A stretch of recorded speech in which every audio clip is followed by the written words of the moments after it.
Naomi, welcome. Lean in. We just gonna jump right into it because we have a lot to talk about today. This episode is a few days late, and that's fine. That's okay. And this is not a glam day either. Got this man t-shirt on.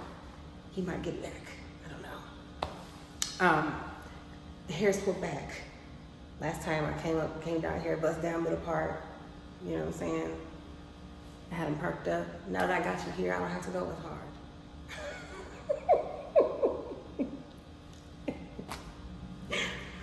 Anyway, so there's a couple of things that I want to have a nuanced conversation about, and I think I'm just gonna go right in. You know what I'm saying? We're not gonna get it wet first. Ayesha Curry, my beige sister. I'm gonna start with saying I stand with Ayesha, and here's just a little backstory. So in an episode on the Call Her Daddy podcast, Ayesha, wife of NBA star Stephen Curry, shared that she never really wanted to be a wife and a mom. Like, her goal was to be a career woman. I didn't want kids. I didn't want to get married. I thought I was going to be career girl and that's it. Career woman, CEO, girl bossing it down. With my husband doing whatever God called him to do, but I wanted to be an actress, XYZ. And here's the problem that I'm seeing on the web is that everybody is in flames about this. Everybody's like, oh, you're ungrateful, you don't deserve what you have. How dare you say that you had aspirations outside being a mom and a wife? How dare God give you this millionaire man with this beautiful life and those beautiful kids, and you get to sit up and not work and not do anything? How dare you say that you have an identity and a purpose and a calling outside of raising those kids and taking care of the man of God in your life? How dare you?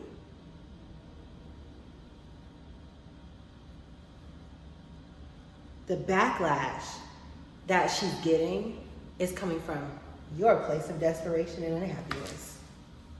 Y'all are so desperate, my God, for a man, and desperate for a relationship, and desperate for an opportunity and a chance at love, and desperate to have kids, and lazy because you don't want to work, and you're so angry that God didn't give it to you yet. He didn't give it to you yet. So you see this woman that perceivably has it all, and she's like, my husband didn't really understand why I want it. So unhappy with the fact that a woman says, this is not really what I wanted, but this is what God gave me. So I'm okay with what God gave me, but I don't want to lose myself in the things that I think about and that I dream about in the swing of being a part of this life. Now, when she said Steph doesn't really understand, I understood it. He also comes from a place of like, it's effing stupid. Like, it's not true, so why are you? And I'm like, but wait, like, listen to how it makes me feel. And he's like, but why does it make you feel like that? It's not. Women who date affluent men, women who date wealthy men, they come into your life sometimes with this thing where it's like, here's everything that I have. You can have access to all of this. You don't have to work, you don't have to take care of anything. You just gotta be present and show up for me when I need it, and I'll be there for you when you need it, and this is the vibe. So when she said Steph didn't understand her, I thought about this time where I dated this guy here in Atlanta. Well, he's an entrepreneur, and he works in the marketing space. He has a bunch of stuff going on, just say it like that. And when he explained the lifestyle that he wants to live to me, it was like, this is my world, I just need a woman to fit inside of my world. So if you can get with this program, we'll be fine. And we were friends for years before we started dating. And it was like, if you can fit inside this world, we'll be fine. And so nothing about that wasn't appealing to me. I've given up much more for much less. Hello. And for me, it was, so it doesn't mean that you love me. This necessarily isn't about me. You don't feel like God called me to your life. You don't feel like you're my rib. I mean, you're my, you know what I'm saying? I'm not your missing rib. It's not. This is more of convenience, and if I can find a woman that I like a little bit to fit inside of my world, this will be a relationship that I can tolerate and manage, and that's not good enough for me. And a man will feel like, I've worked so hard to have so many things and to be this person. You don't want this life that I built? And it's like,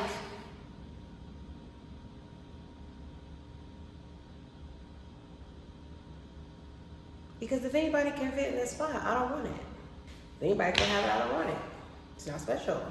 Doesn't mean anything. You just want somebody to fit in the place. So go pick anybody.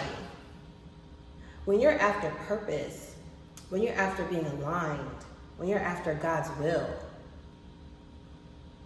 when it has to be, we are made for each other. You chose me so we can do life together because this is something that has to happen. No, it could or it couldn't, but I have to have, this is my dream girl. This is my dream man. If it ain't that, I don't want it. Pick any. There's so many women that'll just go for it just because they don't want to struggle, they don't want to have a hard time, they want an easy life. Pick anybody who just wants that. I want the man that God called for me. I want the situation that God created for me. So no, you can't just say anything and I go for it. You can't just tell me anything and I go for it. It can't just be convenience and I'm cool with it. Jesus. It has to be ordained by God. We got to be able to put God in the center of it and that not cause friction.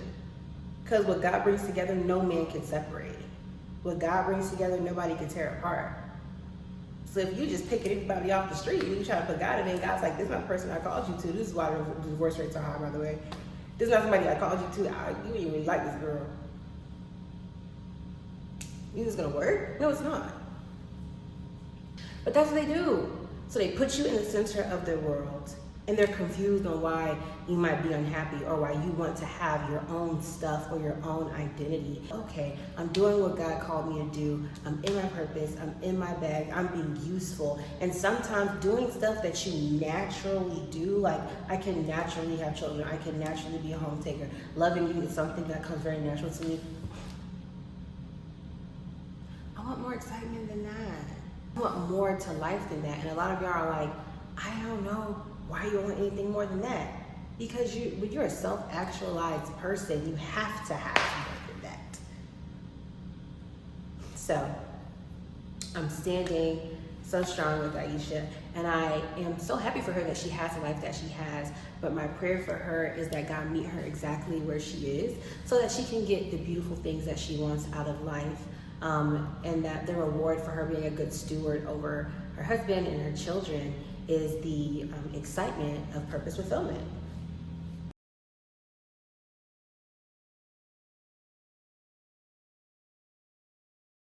I'm so excited for the victims of Sean Diddy Combs because he's going to jail, he's going to prison.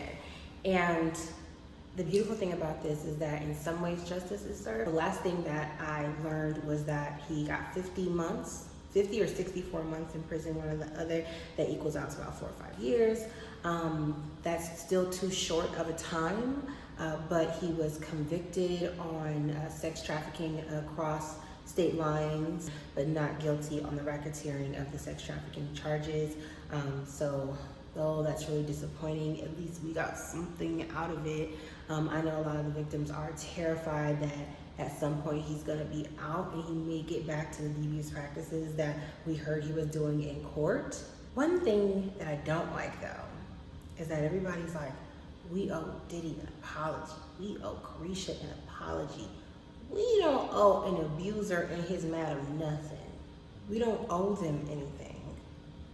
The stories that were heard and the things that were shared were so egregious that I don't know why people were on the internet thinking that these women and men were lying. The details were too specific. The stories were too painful. Everything about it was too horrific for anybody to think that these people were lying. And I think a lot of you didn't believe Cassie until the video came out of her getting beat up in a hallway by a grown man. You all didn't believe her until you saw that video. A lot of you shrugged it off. Okay, it's a little domestic. A little domestic? Violence, you mean? He ran out of that room in a towel. She was escaping, running for her life. A lot of you are like, oh, that's how they get down, that's how they... No, we have to stop normalizing sexual abuse. We have to stop normalizing domestic abuse. We have to stop saying this is just how these people are. Mind your business, let them do what they do. Absolutely not. I think a lot of you guys, because you like the lore around Sean Puffy Combs' life with the glitz and the glam and the music and the TV shows and the revolt world and this, that, and the third. And I will go ahead and say that before I was aware of any of this, I was very much a DeLeon diva, DeLeon down, DeLeon bottle, black owned business. You think I had a shot since? No. When you divest, you really divest because you have to stand for something. Caresha, this is a good man. To judge, this is a good man. I think the issue with women who are male-centered and women who stand behind abusers and women who stand behind men who show acts of aggression and violence towards other women is that they want to be the one that's chosen, that's selected, and has the access, well-liked and well-known. I fuck with the gift of gab can easily kind of like get you caught up in some foolishness if you're not paying attention. And the deep insecurity of not wanting to be rejected by this man and not wanting to lose access to this man and everything that he comes with is the motivating factor for why somebody with her own stature, who's been able to get all of these beautiful things from this abuser, to write a letter to a judge and say, I don't know him to be abusive. I don't know him to be sexually deviant, because I like some of the stuff that he likes. I don't know him to be inappropriate. I saw him ask these people for permission, and I saw these people agree while they were under the influence. I saw these things, and so because I know him to be a particular way, because I see things the way that he sees things, this is a good man. I've seen him do so much for the community because abusers and people who are manipulative do so much good around their lives so that it covers up the bad things that they do. I've seen him do so many good things around, the community, so many good things for his family and his children that I actually was really confused by the claims, and I can't speak to him. What I can say is he's a good man. He's been a good man to me. And completely tear up the foundation of the claims of what a victim put forward. It's disgusting to see it. It kind of makes you think women really don't support women. Women really don't stand with each other. Women really don't have the ability to be sisterly or to be sisters or to be a friend to anybody. Women, when a man is choosing, when a man is around and they want something from him for themselves or for their offspring, they will cut you. They will cut you, they will snake you, they will chop you down. It's no longer sister circle. It's no longer girls group. It is no longer my sister's keeper. Girl, get out my way. And I want more for women. I want more security, I want more wisdom, I want more self-respect, I want more love, I want more honesty, I want more truth, I want better character. And people watching, viewers, people who are not on that level of life, y'all are still gonna love her because y'all think she's funny. Y'all think she's cute, y'all think she's funny. She's had a lot of great success for her career, and y'all are gonna overlook the fact that she is a rapist apologist. No better than Nicki Minaj. No better than Nicki Minaj. Which brings me to Cardi, Nicki, JT, Saucy Santana. My God, today. Last week, I know that everybody was paying attention to the Cardi and Nicki Minaj drama, Nicki Minaj drama. And this has been something that's existed far too long. This was a time in the early 2000s where she was like the only female rapper that was killing it. I kind of hate when people say that because there were other artists like Azalea Banks, Angel Hayes. There were a bunch of different female rappers at the time that were coming up and that were great, but Nicki was the one who had the spotlight and the shine. And I think this was a time where there was a lot more gatekeepers on the industry. Right now, the industry is kind of busted wide open, which is why people like Cardi B can happen. Right before Cardi B blew, her biggest records like Red Bars or Bodak Yellow, like that was probably like the rawest and most authentic that we've seen her. Now it's very commercialized and mainstream, because what happens when you get into the industry is that they tell you you have to continue to write hits, you have to continue to make things that people are going to want to hear over and over and over again. You got to appeal to the pop market, the country market, like you got to appeal to different market and different people across the world. Because is it that you just want to be hot to your streets, to your hood, or do you want to be hot and palatable to the entire world? So you have to kind of change your sound up a little bit in order to be palatable, but not too much to where it's inauthentic to you. So Cardi B blew, because I think that she grabbed a hold onto that and just took it far. Nicki Minaj grabbed onto it early in her career, and that's why she was able to go pop and have those international records and become the icon that she is today. She is one of the best female MCs, and that's just down to a lyricism level. Now, is Cardi that same one? No, not on the lyricism level, but we love her and she writes hits. She writes great songs, her and her team. The beef, as I remember it, between Cardi and Nicki, the height of it, the last time there was a height of it, it was when they crossed paths. And I believe it was like a Met Ball, or it was a really big event. They crossed paths, child, and shoes flew. Jesus. Wow. Buddy. The shoes flew, there was a knot on somebody's forehead, and it was what it was.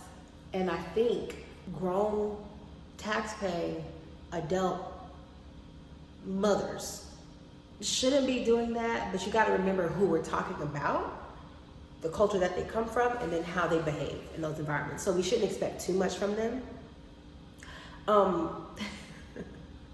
And I don't like the industry politics behind it, but as you can see, and I won't really go into everything, there's only one thing I want to talk about. As you can see, everybody is using this moment to promote something. Nicki subliminally uses the moment to tease an album that she has coming out next year. Everyone brings up Bia, because on Cardi B's album, she throws shade at everybody, and she's well within her right. While she was not putting music out, everybody had shots for her and things to say about her. So she shot at Bia, whom I love. She shot at JT for her man having the personality that he has. She took shots at everybody, and I believe that's why JT stood up. And I would too if you said that I was out here sticking things in different cavities. I would try to stand up and defend myself as well.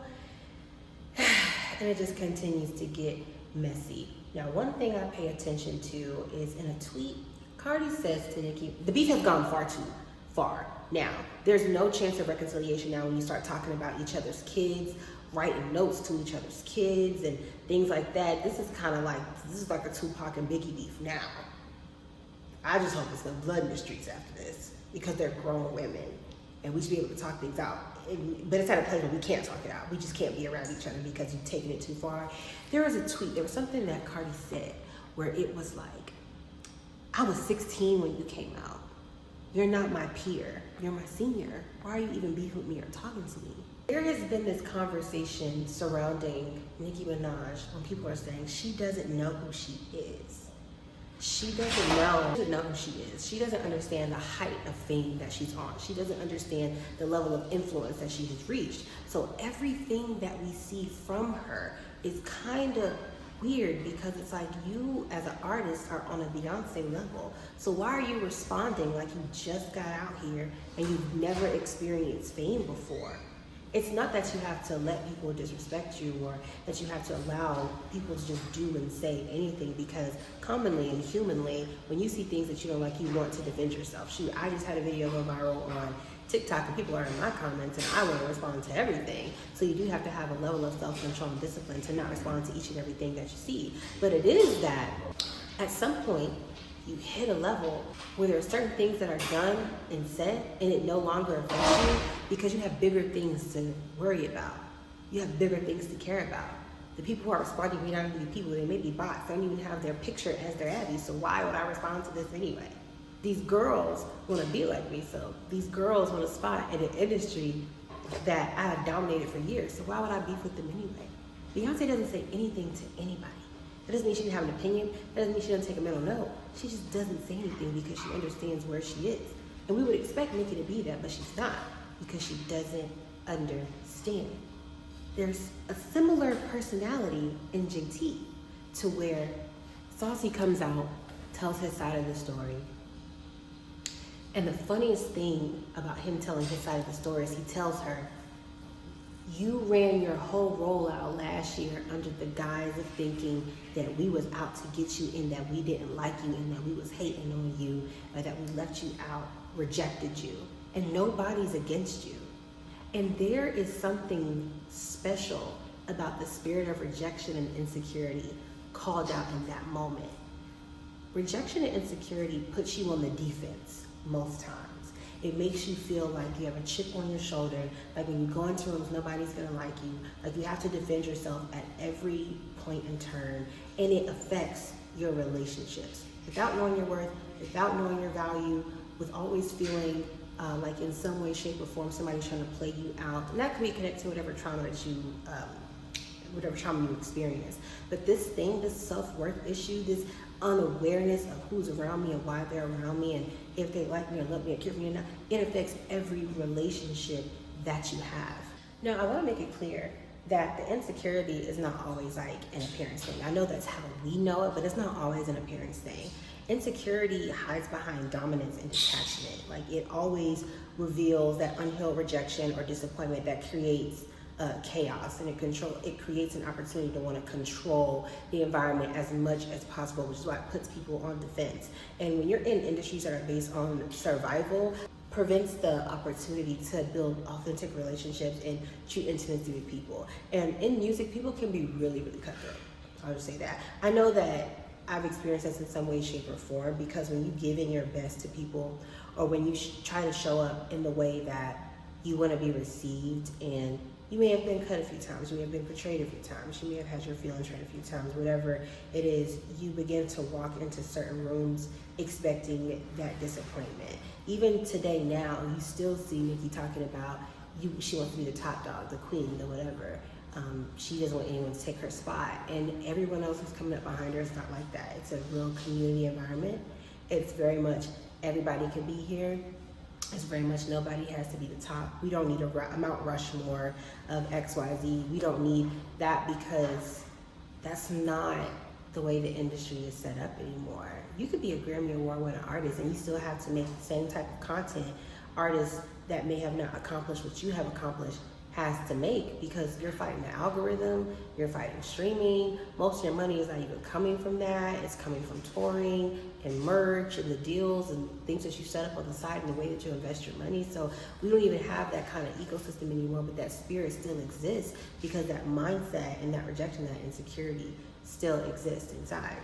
Now, I didn't come here to talk about this in a way that's funny, although I did laugh at many things that I saw. I laughed at many things that I heard. And the main thing, like, I don't know, I love everything that's wrong with Saucy Santana, because short stomach was diabolical. But I didn't come here to talk about the ways in which this was absolutely just like everyone was throwing slugs at each other. I did want to talk about it from a sense of managing your insecurities, managing your pain, managing your hurt, and becoming more self-aware about who you are and the energy that you hold when you come into a room, managing your expectation of people and how you want to receive them, but also how you are being received. Managing your perception of the world around you will save you a lot of pain, because then you will go into things with a more calm and open perspective. You'll go into things guarding your heart diligently, as the word tells us to do. You'll be able to receive people differently than having a chip on your shoulder, because the alternative really is that we're seeing the evidence of the alternative. We're seeing what happens when you think that your friends hate you when really there's nothing wrong. We see what happens when you have an imaginary competition with people around you, and nobody is competing with you but you. You know, we see the fruit of not being able to have real sisterhood because you are an enemy to yourself first. We see the fruit of that, and we see the destruction that it causes. And so, I don't know. Am I going too deep about it? Is that a reach? Am I stretching it? Is it too much? Am I putting too much on it? Or does it make sense? I would love to see you guys have a nuanced conversation about this.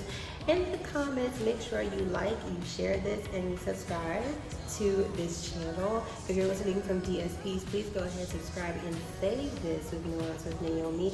Follow us on Instagram, and I would love, again, to hear what you guys have to say about all things that we talked about Ayesha saying F them kids.